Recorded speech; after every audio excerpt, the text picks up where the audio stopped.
राधे राधे दोस्तों, कैसे हैं आप सब। दोस्तों, भोलेनाथ को समर्पित सावन माह भोलेनाथ के व्रत पूजन करने के लिए सर्वश्रेष्ठ माना जाता है। यह माह भोलेनाथ को अत्यधिक प्रिय है। इस माह में भोलेनाथ का जलाभिषेक करने से भोलेनाथ अति शीघ्र ही प्रसन्न हो जाते हैं और अपने भक्तों के सभी कष्टों को दूर करते हैं। लेकिन कुछ ऐसे कार्य भी हैं जिन्हें इस माह में अगर गलती से भी कर लिया जाए तो भोलेनाथ नाराज हो जाते हैं। हम सभी सावन माह में भोलेनाथ की कृपा प्राप्त करने के लिए कई जतन करते हैं। भोलेनाथ भोले भंडारी हैं। वह अपने भक्तों की थोड़ी सी ही भक्ति से प्रसन्न हो जाते हैं और उनके कष्टों को दूर करते हैं। लेकिन शास्त्रों में कुछ ऐसे कार्यों के बारे में बताया गया है जिन्हें अगर सावन के माह में कर लिया जाए तो उससे सावन माह में किए गए सभी व्रत और पूजा निष्फल हो जाते हैं और हो सकता है कि भोलेनाथ भी आपसे नाराज हो जाएं। इसलिए इन कार्यों को सावन माह में करने से सदैव बचना चाहिए। सावन माह भगवान शिव के साथ मां पार्वती की कृपा प्राप्त करने के लिए भी बहुत ही खास माना जाता है। मान्यताओं के अनुसार जो सुहागन महिलाएं इस माह में भगवान शिव मां पार्वती का पूजन करती हैं और व्रत करती हैं, मां पार्वती उन्हें अखंड सौभाग्य का वरदान देती हैं। मां पार्वती का व्रत और पूजन करने से सौभाग्य में वृद्धि होती है और परिवार में खुशियां आती हैं। महिलाओं को ग्रह लक्ष्मी कहा जाता है, जहां उनके किए हुई पूजा पाठ और शुभ कार्य पूरे परिवार को खुशियां देते हैं, परिवार में खुशहाली ले आते हैं। वहीं अगर महिलाएं सावन माह में कुछ गलत कार्य करती हैं, कुछ वर्जित कार्य अगर सुहागन महिलाएं सावन माह में कर देती हैं तो इसका नुकसान पूरे परिवार को भुगतना पड़ता है। सुहागन महिलाओं के साथ ही भोलेनाथ के सभी भक्तों को सावन माह में कुछ नियमों का पालन अवश्य ही करना चाहिए, जिससे उन्हें भोलेनाथ की कृपा प्राप्त हो सके और व्रत और पूजन का पूर्ण फल मिले। तो आइए दोस्तों, जानते हैं कौन से ऐसे कार्य हैं जिन्हें सावन माह में भूल कर भी नहीं करना चाहिए। दोस्तों, वीडियो में आगे बढ़ने से पहले वीडियो को लाइक कर अपने फ्रेंड्स के साथ शेयर जरूर करें और अगर आपने हमारे चैनल को अभी तक सब्सक्राइब नहीं किया है तो यूजफुल वीडियोस के लिए चैनल को सब्सक्राइब कर बेल आइकन को जरूर दबाएं और भोलेनाथ की कृपा प्राप्त करने के लिए कमेंट बॉक्स में जय भोलेनाथ हर हर महादेव अवश्य लिखें। सावन माह भोलेनाथ की भक्ति करने का माह है। यह माह भोलेनाथ के प्रति श्रद्धा प्रकट करने का माह है। इसलिए इस माह में रोजाना सुबह उठकर सबसे पहले भोलेनाथ का पूजन करें, उसके पश्चात ही भोजन ग्रहण करें। अगर आपको कोई स्वास्थ्य संबंधी समस्या है तो आप पूजन से पहले फलहार का सेवन कर सकते हैं, या फिर अगर आप पूजन ना कर सकें और आपको कोई गंभीर समस्या है तो आप सुबह उठकर सबसे पहले भोलेनाथ के महामृत्युंजय मंत्र का 11 बार जाप करें, उसके पश्चात ही भोजन ग्रहण करें। दोस्तों, ऐसा करने से भोलेनाथ की कृपा से आपको रोग से छुटकारा मिल जाएगा। शास्त्रों के अनुसार सावन माह में जो व्यक्ति सुबह उठकर भोलेनाथ का पूजन ना कर भोजन ग्रहण कर लेते हैं उन्हें दोष लगता है। ऐसा करने से पाप में वृद्धि होती है और जब मनुष्य के पाप बढ़ जाते हैं तब उसका भाग्य साथ नहीं देता। ऐसा करना दुर्भाग्य को बढ़ावा देना होता है। इसलिए सावन माह में रोजाना भोलेनाथ का पूजन करें और उसके पश्चात ही भोजन ग्रहण करें। महिलाओं को सुबह उठकर स्नान करने के पश्चात सबसे पहले सात्विक भोजन बनाकर उसका भोलेनाथ को भगवान शिव जी के पूरे परिवार को भोग लगाना चाहिए। उसके पश्चात ही अपने परिवार सहित भोजन ग्रहण करना चाहिए। ऐसा करने से घर में सुख समृद्धि आती है और शिव परिवार का आशीर्वाद आपके परिवार पर सदैव बना रहेगा। कई बार महिलाएं रात्रि के समय ज्यादा सब्जी बना लेती हैं और जिसका सुबह नाश्ते में सेवन किया जाता है, लेकिन सावन माह में ऐसा भूल कर भी नहीं करना चाहिए, क्योंकि सावन माह में बासी भोजन का सेवन करने का मतलब है आप तामसिक भोजन ग्रहण कर रहे हैं। शास्त्रों के अनुसार हर मनुष्यों में सात्विक, राजसी और तामसिक तीनों प्रकार की प्रवृत्ति होती है और जिस तरह का आप भोजन करते हैं, जैसे कर्म करते हैं, उसी तरह की प्रवृत्ति हावी हो जाती है। इसलिए अगर आप तामसी भोजन ग्रहण करेंगे, बासी भोजन ग्रहण करेंगे या फिर इस माह में प्याज, लहसुन, मीट, अंडे का सेवन करेंगे, मदिरा, तंबाकू वगैरह का सेवन करेंगे तो आपके अंदर तामसिक प्रवृत्ति बढ़ जाएगी।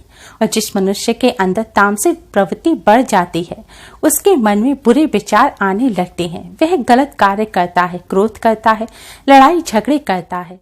और जो मनुष्य लड़ाई झगड़े करता है, क्रोध करता है या कोई भी गलत कार्य करता है, किसी के लिए अपने मन में बुरे विचार लाता है, ऐसे मनुष्य से भोलेनाथ कभी भी प्रसन्न नहीं होते। शिव पुराण में वर्णित है कि गलत विचार वाले व्यक्ति के व्रत और पूजन को भोलेनाथ कभी भी स्वीकार नहीं करते। इसलिए आपको इस बात का विशेष ध्यान रखना चाहिए कि सावन माह में कोई भी ऐसा कार्य ना करें जो भोलेनाथ को पसंद नहीं है। खासकर तामसिक भोजन का सेवन इस माह में भूलकर भी ना करें। सुहागर महिलाओं के साथ ही पुरुषों को भी इस बात का विशेष ध्यान रखना चाहिए कि सावन माह में ब्रह्मचर्य का पालन करें। सावन माह भोलेनाथ के प्रति श्रद्धा प्रकट करने का माह है। इस माह में भोलेनाथ मां पार्वती के साथ पृथ्वी का भ्रमण करते हैं। इसलिए इस माह में अधिक से अधिक हर पल हर क्षण आपको भोलेनाथ का स्मरण करना चाहिए और ब्रह्मचर्य का पूर्ण रूप से पालन करना चाहिए। सावन माह सौभाग्य का माह है। इस माह में सौभाग्यवती स्त्रियों को अखंड सौभाग्य का वरदान मां पार्वती देती हैं। इसलिए इस माह में सौभाग्यवती स्त्रियों को अधिक से अधिक श्रृंगार करके रहना चाहिए। इस माह में सुहागर महिलाओं को कभी भी फटे पुराने कपड़े नहीं पहनने चाहिए। ना ही इस माह में आपको काले रंग के वस्त्र पहनने चाहिए। महिलाओं के साथ ही कन्याओं को और पुरुषों को भी इस माह में काले रंग के वस्त्र नहीं पहनने चाहिए, क्योंकि काला रंग सौभाग्य का प्रतीक नहीं होता, यह दुर्भाग्य और नकारात्मकता का प्रतीक होता है। इसलिए सावन माह में काले रंग के वस्त्र भूलकर भी ना पहने। सावन माह सौभाग्य का माह है, इसलिए इस माह में अधिक से अधिक हरे रंग के वस्त्र पहनने चाहिए। शास्त्रों के अनुसार इस माह में जो महिला कन्याएं हरे रंग की वस्त्र धारण करती हैं और हरे रंग के वस्त्र पहनकर भोलेनाथ मां पार्वती का पूजन करती हैं, उन्हें अखंड सौभाग्य का वरदान प्राप्त होता है। उनके सौभाग्य में वृद्धि होती है। सावन माह में बाल और दाढ़ी नहीं काटने चाहिए। खासकर सुहागन महिलाओं और कन्याओं को इस बात का विशेष ध्यान रखना चाहिए। आप अपने शरीर को सुंदर बनाने के लिए, सफाई के लिए बाल हटा सकते हैं, लेकिन सिर के बाल आपको इस माह में भूल कर भी नहीं काटने चाहिए, क्योंकि सिर के बाल भी सौभाग्य के प्रतीक होते हैं। साथ ही इस माह में आपको अधिक से अधिक साज श्रृंगार करके रहना चाहिए। इस माह में सुहागन महिलाओं को मां पार्वती को सिंदूर अर्पित करने के पश्चात वह सिंदूर रोजाना अपनी मांग में लगाना चाहिए। और कुंवारी कन्याओं को इस माह में मां पार्वती को मेहंदी अर्पित करने के बाद वह मेहंदी लगानी चाहिए। सुहागन महिलाओं भी मेहंदी लगा सकती हैं। ऐसा करने से सौभाग्य में वृद्धि होती है। मां पार्वती की कृपा से कुंवारी कन्याओं के जल्द ही विवाह के योग भी बनते हैं और सुयोग के वर की प्राप्ति होती है। इस माह में वैसे तो 16 श्रृंगार करने का रिवाज है, लेकिन अगर आप 16 श्रृंगार ना कर सके तब भी आपको बिछुआ, पंजेब, चूड़ी अवश्य ही पहननी चाहिए। गले में मंगलसूत्र जरूर पहने। मंगलसूत्र अगर आप नहीं पहनती हैं तो आप गले में कोई माला या चैन जरूर पहने। आपको कुंडल, नोजपिन जरूर पहननी चाहिए। ये जो श्रृंगार की चीजें हैं इनका खास तौर पर ध्यान रखें और इन्हें सावन माह में भूलकर भी ना उतारें। और आपको हमेशा मांग भरकर रखनी चाहिए। कन्याओं को भी इस माह में अपने हाथों में चूड़ी या ब्रेसलेट वगैरह पहननी चाहिए। अगर आपके नाक कान छिद रहे हैं तो आपको कुंडल और नोजपिन भी जरूर लगाना चाहिए। सावन माह में कन्याओं और महिलाओं को भूलकर भी बाल खुले नहीं रखने चाहिए। खुले बाल रखना दुर्भाग्य का सूचक है। रामायण में माँ सीता ने भी माँ सीता को बाल बांधकर रखने की ही सलाह दी थी। इसलिए सावन माह में इस बात का विशेष ध्यान रखें, महिलाएं अपने बाल बांध कर रखें।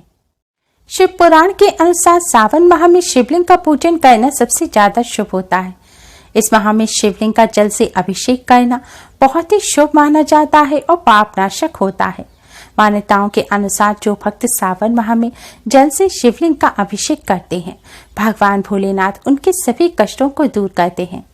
लेकिन भोलेनाथ का पूजन करते समय सुहागन महिलाओं और कन्याओं को, खासकर कन्याओं को, इस बात का ध्यान रखना चाहिए कि उन्हें शिवलिंग का स्पर्श नहीं करना चाहिए।